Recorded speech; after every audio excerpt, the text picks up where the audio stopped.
Hi there, smart drivers. Rick with Smart Drive Test talking to you today about how to drive in the snow. We've had a good dump of snow in Vernon here, and today is a great day to take you out and show you how to drive in the snow. As well, it's much more slippery today because the temperature is around freezing, 0 degrees Celsius, 32 degrees Fahrenheit, and when it's around freezing, take note of that because no, it's going to be more slippery.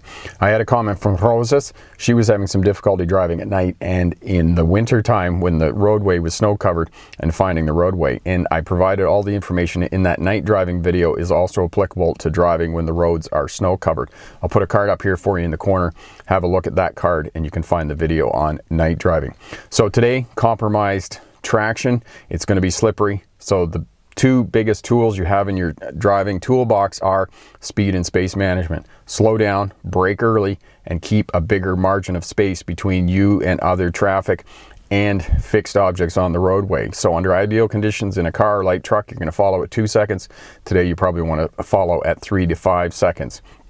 Brake early, make sure there's nobody tailgating you or coming up on you really quickly when you start to slow down, because you want to be able to slow down and not have them rear end you. And if they are right up on behind you, you might want to abort the turn. As well, when you go off the main roads onto the minor roads, know that the minor roads aren't going to be plowed. And if you get into deep snow, it's going to suck you in and it's going to push you around. So know that you got to find a balance between acceleration, so slowing down to try and keep steering control, but one in the same time, you don't want to slow down so much that you actually get stuck in the deep snow. So we're going to show you how to run through the deep snow and how to keep momentum going and also to not get stuck and lose traction. As well, make sure your windshield washer fluid is topped out, because when you get out on the main highways, there's going to be lots of spray and dirt coming off the other vehicles. So those are your main tools. And what we're going to do, we're going to hook up the cameras here, go for a drive, and show you how to drive in the snow. Stick around. We'll be right back with that information.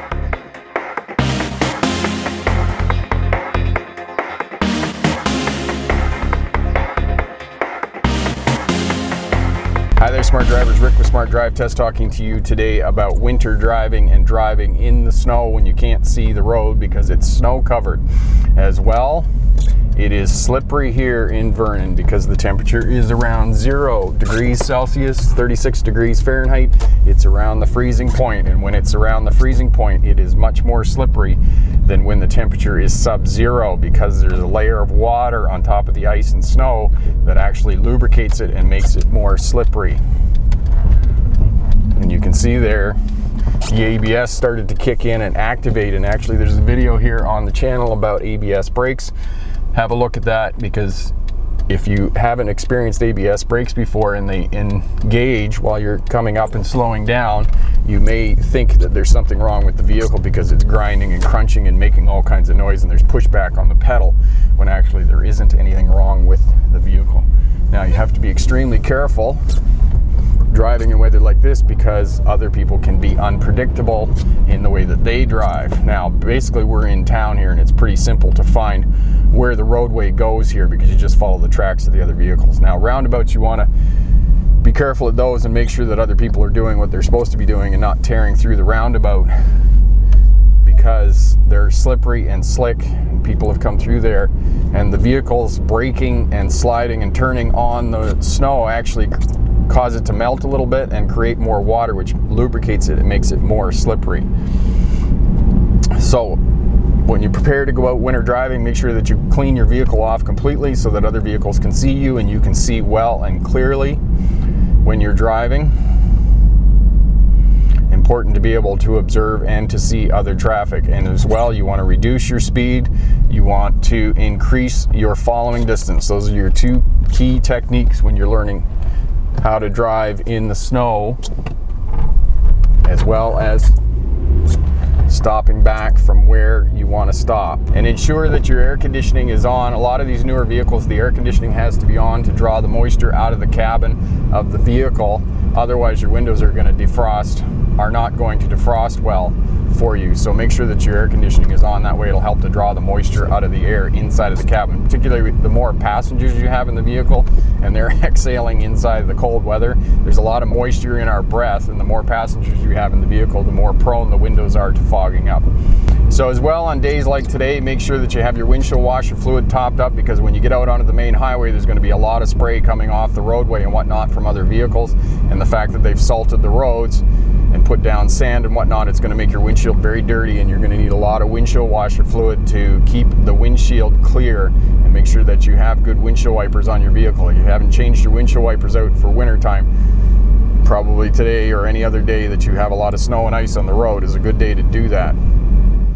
And I'm out on the highway here. I'm going to show you that you need windshield washer fluid topped up on the highway when the temperature is around freezing, 36 degrees Fahrenheit or 0 degrees Celsius, because there is a lot of spray coming off the other vehicles because they've salted the road.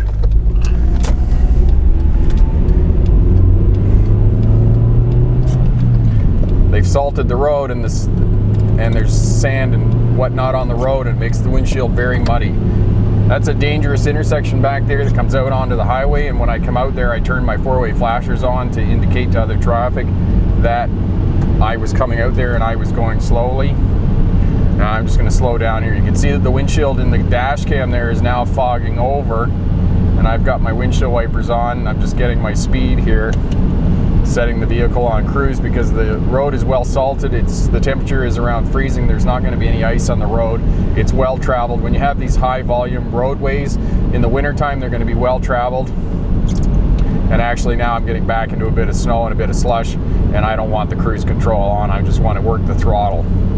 So if you get in any kind of situation or road environment where it's questionable, the condition of the road, then you don't want to use cruise control. And this truck is coming over in front of me here, and he's got a lot of spray, so I'm going to turn my windshield wipers on in preparation for the amount of spray coming off the back of that truck.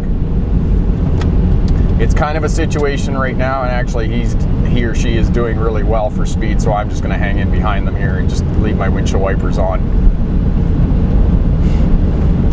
And basically, you just want to follow the other traffic here on the highway. Most of the time, they're going to stay on the highway. You can see both shoulders. It's actually fairly clear driving right now, just with your windshield wipers on. Lots of windshield washer fluid in case that the water's coming off the other vehicle. Sometimes you can get into a situation where it just makes the windshield dirty and it never actually gets clean.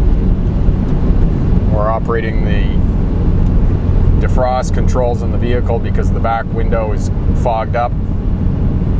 And we're going to get off the main road here, and we're going to go for a little drive in the country, and I'll show you some of the techniques you can use in the country for not only driving in the deeper snow, because some of these back roads won't be plowed yet because the maintenance crews are simply working on the main roads right now, and as they get to farther and farther away into the secondary roads, that just, that's not their priority right now. Their priority is to clean the most traveled roads to make them safe for the most number of vehicles, so they'll get into the backcountry later. So that's where we're going to head.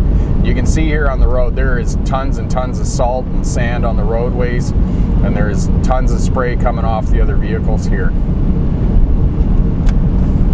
And we communicate to other traffic well in advance, checking our mirrors behind, and you can see that there's plenty of snow on the off-ramp, so you just want to keep the vehicle in a straight line. That way you're not going to lose control if it's slippery, and slow right down to where you want to turn here. And you can see I'm in the deep snow here, and it's actually pulling the vehicle around quite a bit. And in the wintertime, if you got an automatic vehicle, you're not going to have the advantage of what I just did there. What I did was I put it in third gear, and I was going too slow for third gear, but I had lots of traction, lots of torque on the tires, so therefore the snow didn't pull me around as much as if I had an automatic transmission. You just don't have that kind of control with an automatic transmission in the snow.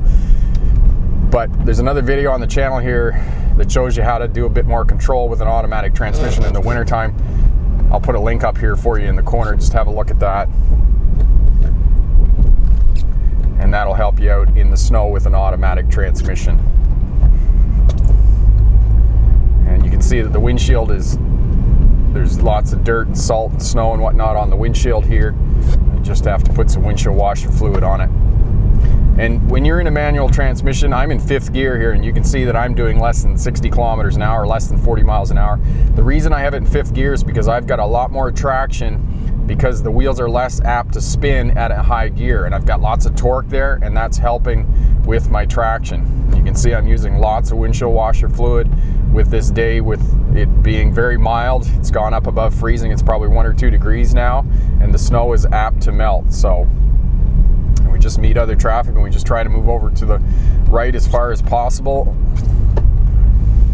Obviously, for most of you that drive on the left-hand side of the road, you're not going to be experiencing snow as we have right now.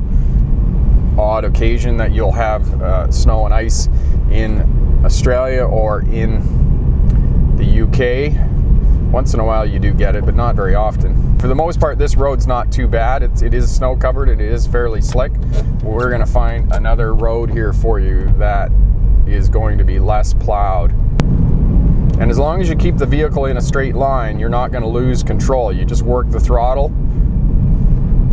and just keep the vehicle in a straight line. When you do go around curves, corners, and turns, just nice and easy on the steering wheel. And again, I talked about previously, you can use chop steering, which is just turn the steering wheel a little bit and then bring it back to straight. Turn a little bit and bring it back to straight. That way it's going to regain traction with the steer tires when you're turning corners. That is one of the techniques that you can use to turn corners in compromised conditions. And again, when you're getting over into that deep snow there, you got to watch that, because you could potentially get pulled into that deep snow. So try and keep away from it when you have other vehicles that you're passing, as we just did there, when there's oncoming traffic and you have to get over.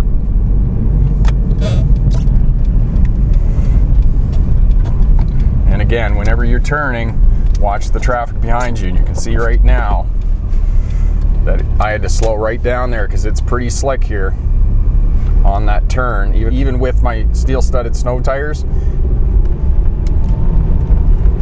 it is very slippery. So keep that in mind when the temperature is around 0. And we're going up hill here, and you can see that the truck is working pretty hard here.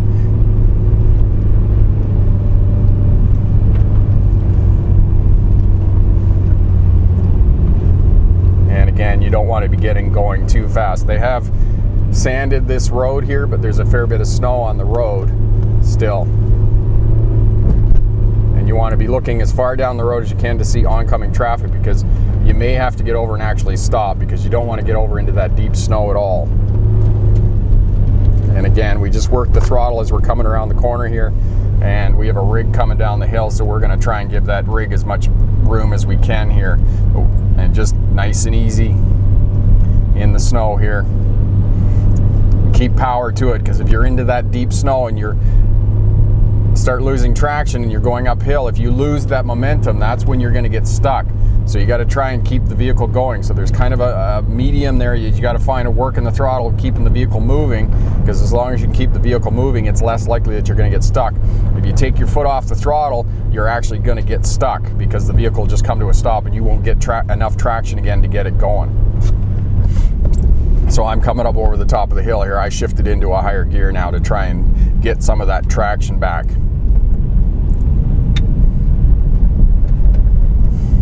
And again, I got another vehicle coming here, and I'm just trying to move over to the right as far as I can here and keep the vehicle moving.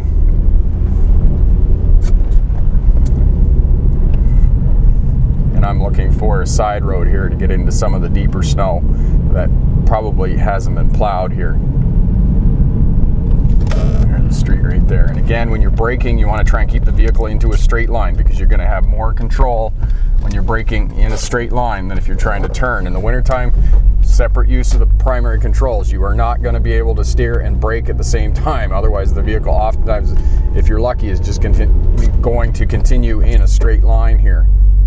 And again, when you come up and it's compromised conditions like this and it's slow, make sure you look behind you and make sure there aren't other vehicles coming up behind you.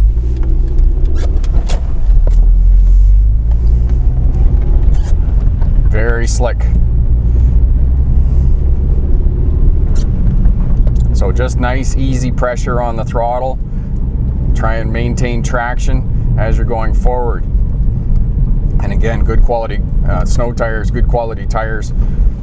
M&S or Snowflake rated tires are going to help you with all of this. got a person up here on a tractor plowing their driveway, and again, you want to give these people a wide berth because they're backing up with the plow and they're not really paying attention to traffic as much as they should be. So you always want to give them a wide berth. Slow right down when you're going past them, because that way you are reducing the risk of a crash with them.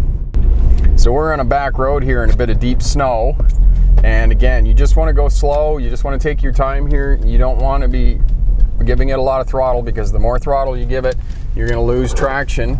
Over acceleration is going to cause you to lose traction. Again, you want to brake early, because you don't want to actually get up where you need to stop and find out that you don't have any traction to be able to stop the vehicle. So always brake early, bring the vehicle to a crawl, and then creep up to where you actually want to stop.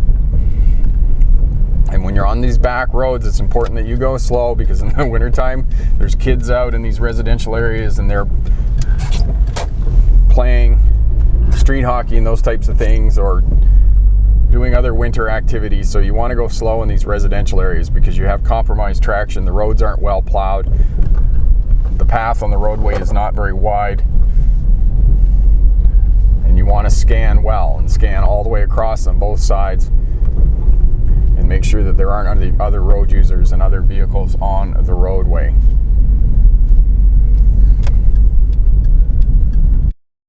Quick review of winter driving. Make sure you clean your vehicle off completely before you depart so you can see and be seen by other vehicles. Clean all the glass and lights off before you depart. As well, if the temperature is around freezing, not only know that it's going to be slippery, but on the main roads there's going to be a lot of spray coming off the other vehicles, because they're going to be well salted and sanded, and that melting snow and ice is going to create water that's going to be very dirty because of the sand that they put down on the roadway, and it's going to create spray. So make sure you have your windshield washer fluid topped up. As well, in preparation for winter driving, make sure you get good tires on your vehicle, either M&S, mud and snow tires, or tires with the snowflake on them, or good quality snow tires on your vehicle. As well, if the windshield wipers need to be replaced, change those out as well so that you can see when you're using your windshield washer fluid. Stop back from where you actually want to stop and then creep up, because you might find that when you get up to the intersection or wherever else you need to stop, you may not stop because you're going to hit a slippery patch of the roadway. So stop back, slow down back actually from where you actually want to stop, and then creep up to where you want to stop. Try and keep the vehicle in a straight line when you're braking, especially when it's slippery. That way you're less likely to lose control. Know that on turns, you're not going to be able to turn and brake at the same time. Those two primary controls are going to be separate actions. So slow right down and then turn. And actually, when you turn, especially if you're driving a front-wheel drive vehicle, you might need to give it a bit of throttle. One last point, if you're on roads that aren't plowed in their shoulders, where they've banked up the snow, and you're passing another vehicle, there's oncoming traffic coming and you need to get over, make sure you stay out of that deep snow. Now, if you do end up driving in deep snow, make sure you keep the momentum going on the vehicle, because if you stop, for whatever reason, you may not get that vehicle going again, because now you're stuck. So if you're driving in deep snow, keep the momentum going. If you've got good quality tires on, you should be able to do that. Now, if you have any conditions in the wintertime that are questionable whatsoever, don't use cruise control in slippery conditions. Keep your foot on the throttle and just work the throttle. Give yourself lots of room to brake, and brake early. And as well, when you're braking on slippery conditions, make sure that you check the mirrors and check the traffic behind you, because you don't want to be slowing down or stopping and have somebody piling into the back end of you because they're tailgating you and following too close and they can't get their vehicle stopped. So those are some good tips for winter driving that'll keep you safe. And again, give yourself more time. This is probably the most important tip. Give yourself more time, budget more time, because it is going to take you more time to get to where you need to go in the winter time with less than ideal driving conditions. Question for my smart drivers. Do you have any driving tips for new drivers learning to drive in the snow? Leave a comment down in the comment section there. All of that helps out the new drivers learning how to drive in winter time. I'm Rick with Smart Drive Test. Thanks very much for watching. If you like what you see here, share, subscribe, leave a comment down in the comment section. As well, hit that thumbs up button. Check out all the videos here on the channel if you're working towards getting your license or starting a career as a bus or truck driver. Lots of great information here. As well, head over to my website, good information over there, and online courses that you can purchase. Stick around to the end of the video. Funny bits and links to the other videos and to my website. Thanks again for watching. Good luck on your road test, and remember, pick the best answer, not necessarily the right answer. Have a great day. Bye now. Yes. almost done. We're going to do the